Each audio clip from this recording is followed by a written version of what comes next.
अस्सलाम वालेकुम। तो आज का हमारा टॉपिक है development of breast. Development of breast के अंदर हमने इसके वो स्ट्रक्चर्स पढ़ने हैं जो इंट्रायूट्राइन लाइफ के अंदर डेवलप होते हैं और उसके बाद later on through out the life इसकी ग्रोथ होती रहती है। तो वो स्ट्रक्चर्स क्या होते हैं, वो कब डेवलप होना शुरू होते हैं, उसमें से क्या ओरिजिनेशन होती है, वो सारा हम डिटेल में पढ़ेंगे। तो फर्स्ट ऑफ ऑल क्या है कि इसके अंदर हमारी जो ब्रेस्ट है, ब्रेस्ट की डेवलपमेंट जो होती है वो कहाँ से होती है। जो एक्टोडर्मल लेयर होती है, 3 लेयर्स होती हैं जो हम जेनेटिक्स में पढ़ते हैं कि इसके अंदर हम एक एक्टोडर्मल लेयर पढ़ते हैं, उसके दरम्यान में मेसोडर्मल लेयर होती है और एक एंडोडर्मल लेयर होती है। जो एक्टोडर्मल लेयर होती है, एक्टोडर्मल लेयर से जो ब्रेस्ट है वो ओरिजिनेट करती है। उसकी थिकनिंग जो होती है एक्टोडर्मल थिकनिंग, वहाँ से क्या ओरिजिनेट करेगी।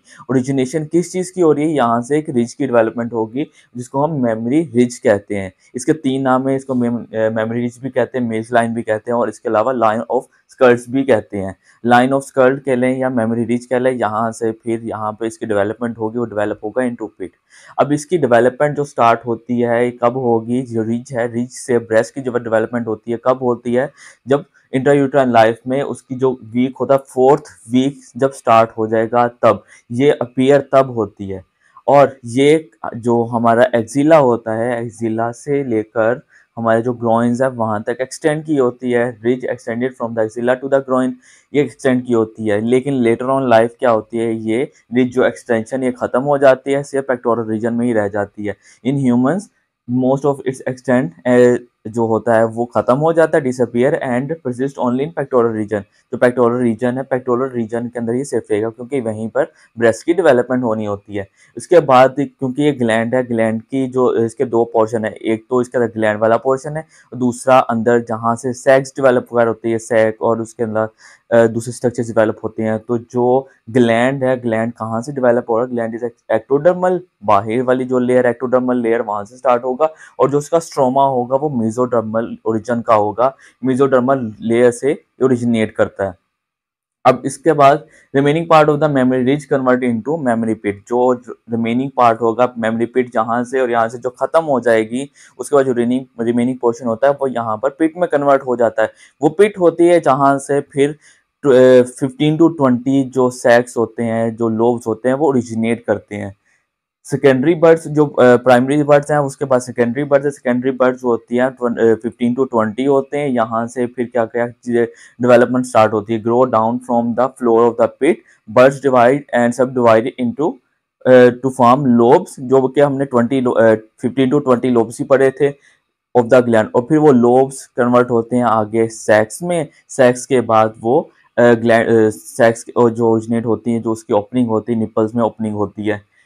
Entire system is solid. जो फर्स्टली क्या होता है कि सारा का सारा जो स्ट्रक्चर होता है वो सॉलिड होता है। उसके बाद लेटर ऑन लाइफ में क्या होता है, मतलब डेवलपमेंट होती है तो ये पोरस हो जाता है, यहाँ पे वास्कुलाइजेशन होती है, यहाँ पर क्या कैनलाइजेशन होना स्टार्ट हो जाती है।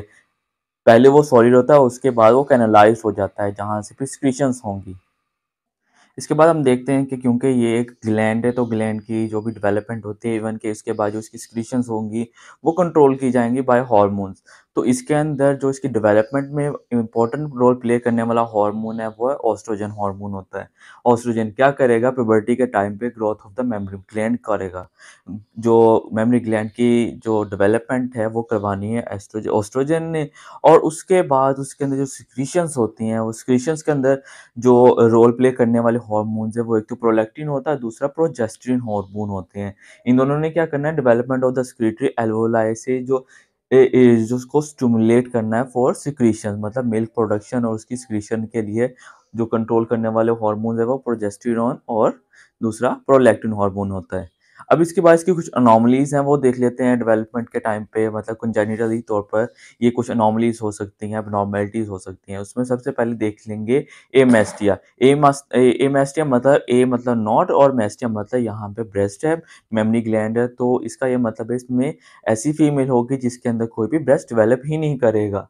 दूसरा है एथीलिया। एथीलिया मीन्स इसके अंदर जो निपल्स होते हैं वो कंजेनिटली तौर पर डेवलप ही नहीं करेंगे, एब्सेंस ऑफ निपल। पॉलीमेस्टिया, पॉली मतलब मल्टी, तो मल्टीमेस्टिया मल्टीपल ब्रेस्ट होंगी। और उसके बाद पॉलीथीलिया, तो उसमें मल्टीपल इसके अंदर निपल्स डेवलप होंगे। सुपरन्यूमरी ब्रेस्ट हो गया, सुपरन्यूमरी निपल्स होंगे। और लीस्ट है जो इम्पोर्टेंट है गायनेकोमेस्टिया। ये कॉमनली मेल्स के अंदर विद ओबीज या कुछ मेडिकेशंस की वजह से, इवन कुछ सिंड्रोम्स होते हैं जैसे क्लाइनफिल्टर सिंड्रोम है, इनके अंदर डेवलप हो जाती है। अब नॉर्मली ब्रेस्ट डेवलप हो जाती है इन मेल्स, उसको फिर गायनेकोमेस्टिया कहते हैं।